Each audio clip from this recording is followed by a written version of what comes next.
Hey, welcome to the Bolivar Board Summary Update. We're trying something new. With me is Paula Hubbert, our new board president.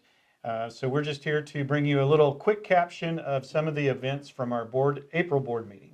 We hope to make this a monthly update to let you know what's happened at our board meeting and to let you know what's coming up as we give you more information about what's happening in the school district. At last night's board meeting, we welcomed 3 new members. We welcomed Brad Womack, Ron Owen, and Dan Goodman. We also want to say thank you to our outgoing board members, Jared Taylor, Jara Shive, and Brandon Van Dieren. We appreciate your service to Bolivar Board of Education, and we're happy to have our 3 new board members and their service. One of the most exciting things that's happened this spring in Bolivar is the passing of our Liberator 2025 levy issue. We want to thank voters so much for their support of our district and of our teachers. Richard, tell us a little bit more about the significance and the impact that we're going to see from Liberator 2025. Yeah, the passage of Liberator 2025 allows the district to utilize that 25 cents for compensation for faculty and staff. The impact that will have for the district will be years to come, because what that's going to do is allow us to have that competitive advantage again. So right now we're working on salary schedules for certified and classified.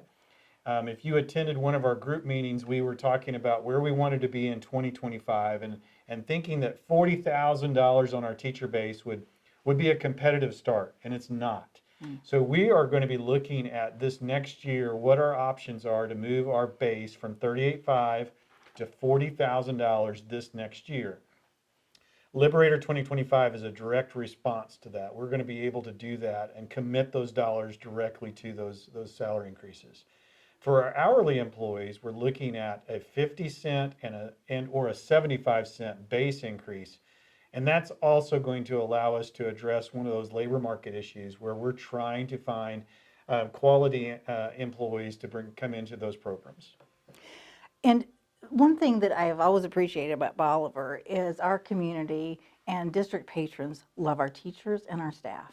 And we just can't say that enough or hear it enough, that we value the people who work in the school district. And the passing of this bond issue is just such a clear indication that what we've known all along is so true. And I'm so glad we're going to be able to add extra to those paychecks.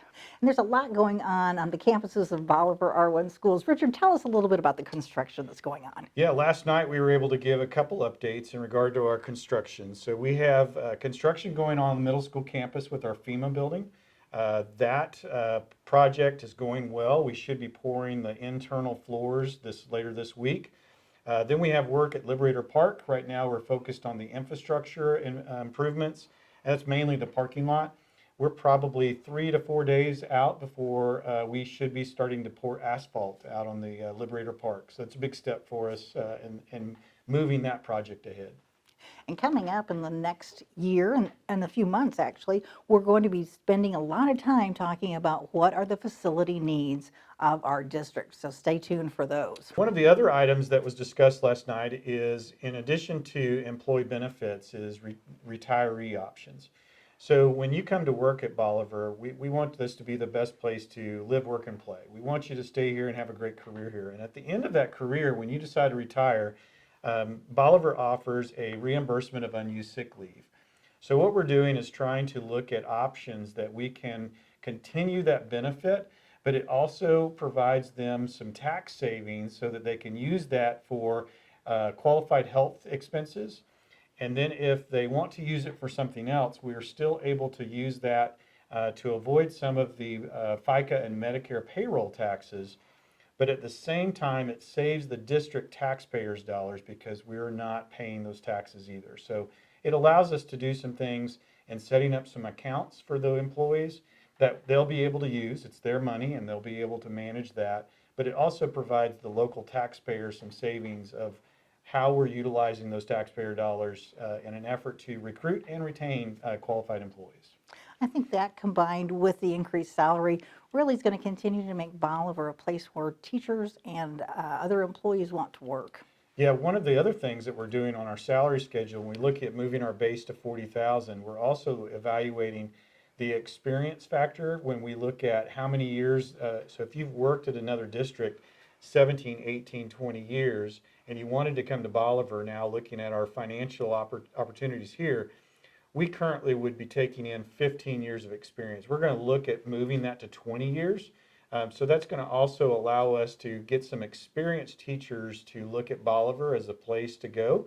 And that also allows Bolivar to be a destination option for teachers and staff. They're like, hey, I'd like my last 10 years to be at Bolivar. Talk to us a little bit about MAP testing, about our MSIP report, and about our recent APR scores. Yeah, so every spring in the state of Missouri, we have MAP testing and, of course, testing at the high school.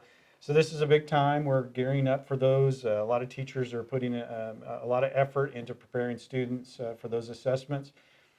The good thing about what we've been doing in assessments is it comes out in our APR, Annual Performance Report.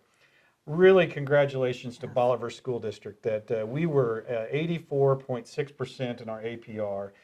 That's a phenomenal scoring effort. We're a first-year MSIP, so this is a real tribute to the good work our teachers, Absolutely. our students, our parents, the investment we're making in Bolivar School District. So we're really excited about that score.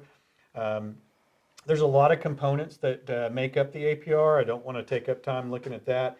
But overall, you need to look at it and say, hey, at 84.6%, we're one of the top school districts in Southwest Missouri.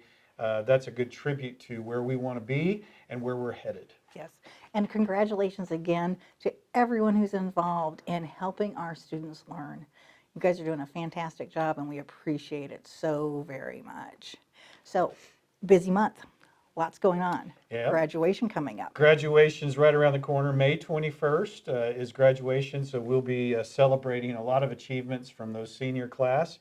We also have the May board meeting is on the 18th, so that's just around the corner. We're doing a lot of facility planning in regard to summer projects. We're looking at different things that'll be going on this summer, but really a great time to be a Liberator. And it's an exciting time to kind of close out that year here in just a few weeks. So thanks for joining us on this recap of our board meeting. We'll be back with you next month. If you have any questions or you'd like to know anything about what's happening with the Board of Education and our monthly meetings, please feel free. Reach out to the central office and we'd be happy to help. See you later, Liberators. Have a great day.